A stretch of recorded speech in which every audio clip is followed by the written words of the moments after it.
सदर मुमलिकत ने वज़ीर-ए-आज़म की सिफारिश पर वर्चुअल असासाजात एक्ट 2025 की मंजूरी दे दी।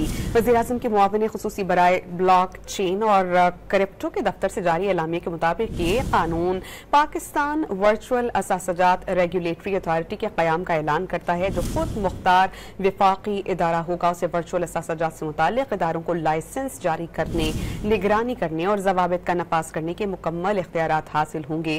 कानून में एक रेगुलेटरी सैंड बॉक्स का तस्वुर शामिल है, जो नई टेक्नोलॉजीज और कारोबारी मॉडल्स को निगरान माहौल में आजमाने की सहूलत फराहम करेगा। कानून में एक शरिया एडवाइजरी कमेटी के क़याम की शर्त भी रखी गई है।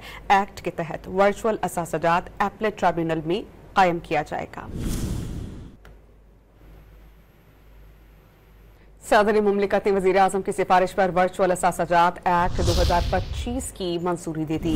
वज़ीर-ए-आज़म के मुआविन खुसूसी बराए ब्लॉक चेन और क्रिप्टो के दफ्तर से जारी एलामिया के मुताबिक ये कानून पाकिस्तान वर्चुअल असासाजात रेगुलेटरी अथॉरिटी के क़याम का ऐलान करता है, जो खुद मुख्तार विफाकी इदारा होगा। उसे वर्चुअल असासाजात से मुताल्लिक़ इदारों को लाइसेंस जारी करने, निगरानी करने और ज़वाबित का नफाज करने के मुकम्मल इख्तियारात हासिल होंगे।